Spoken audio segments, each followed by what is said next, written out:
छोटी बहू का परिवार। शादी का शोर थम गया। मानसी ने ससुराल की दहलीज पर कदम रखा ही था कि सास जेठानी और ननंद ने अपने रंग दिखाने शुरू कर दिए। एक तो ससुराल कैसा होता है उसका मिश्र वर्णन मायके में अलग अलग मुंह से सुन लिया था तो थोड़ी डरी हुई थी मानसी। पर मायके का दामन छोड़ नए परिवार को अपनाने के लिए मानसी बहुत उत्सुक थी। सास ससुर की सेवा करूंगी, देवर से हंसी मजाक करूंगी, ननंद से दोस्ती करूंगी और चिठानी से अपने सुख दुख बांधूंगी। नए परिवार में दूध में शक्कर सी घुल जाऊंगी। पहले ही दिन मानसी रात को नाइट गाउन पहनकर पानी लेने रसोई में गई तो सासू माँ तपाक से बोली, ये क्या बहू, हमारे यहाँ बेडरूम के बाहर इस तरह के कपड़े पहनकर बहुएं नहीं घुमा करती, आगे से याद रहे। मानसी जी माँ जी कहते झट से रूम में चली आई। बड़ों की बात का मान रखना माँ ने सिखाया था तो चुप रही और शादी की वजह से कितने दिनों तक थकी मानसी घोड़े बेचकर सो गई। सुबह 8 बजे नींद खुली तो जल्दी से साड़ी लपेटकर रूम से बाहर निकली। डाइनिंग टेबल पर बैठकर चाय नाश्ता कर रहे घर के सारे लोग मानसी को ऐसे घूर रहे थे मानो मानसी ने 8 बजे उठकर कोई घोर अपराध कर दिया हो। हाथ जोड़कर सबको नमस्ते करते मानसी रसोई में चली गई। इतने में जेठानी रूपा रसोई में आई और बोली, देखो छोटी, इतने सालों से मैंने घर परिवार को संभाला, अब थक चुकी हूँ। तुम आ गई है तो मुझे भी अब प्रमोशन मिलना चाहिए। अब तू जाने और घर वाले, मैं आराम करना चाहती हूँ। अब आज तुझे सारे काम समझा देती हूँ, संभाल इस घर की बागडोर। मानसी रुआसी हो उठी। मायके में इकलौती बेटी थी तो ना कभी जल्दी उठी, ना कोई काम समय पर किया, ना कभी ताने उलाने सुने। मानसी सोचने लगी, ये ससुराल है या पुलिस स्टेशन जहाँ गुनाहगारों से सख्ती बरती जाती है, ऐसा माहौल है। मानसी के मन से शादी और ससुराल की कल्पनाओं के महल ढह रहे थे। कहाँ से शुरू करूं सोच ही रही थी कि ननंद पिंकी की आवाज ने चौंका दिया। छोटी भाभी, मुझे कॉलेज के लिए देर हो रही है, जल्दी से उपमा बना दीजिए। मानसी ने आज तक उपमा सिर्फ खाया था, बनाया नहीं, क्योंकि माँ बाप ने MBA तक पढ़ाया तो बस पढ़ाई पर ही ध्यान दिया।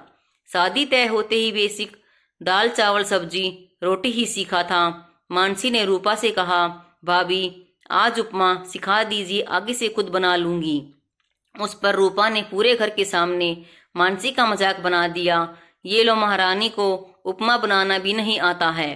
भगवान मेरे नसीब में तो आराम लिखा ही नहीं। सासू माँ भी तुमकी, अरे रे कैसे माँ बाप हैं, लोगों को इतना भी भान नहीं कि बेटी को ससुराल भेजना होता है। 4 किताब क्या पढ़ लिख ली, मैडम बन गई, घर का काम क्या पूरी जिंदगी सास ही करती रहेगी।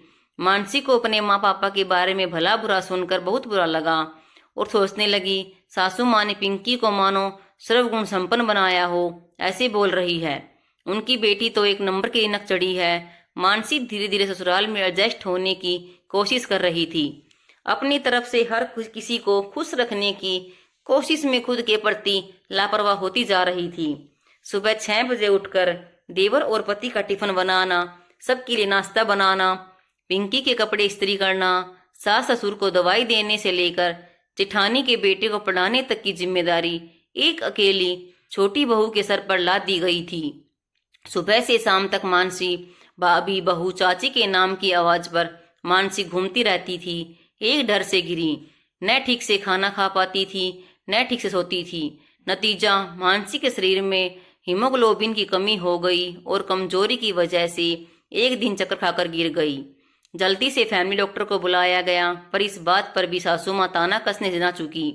वारे आजकल की नाजुक लड़कियां 2 काम क्या कर लिए, इतनी कमजोरी आ गई।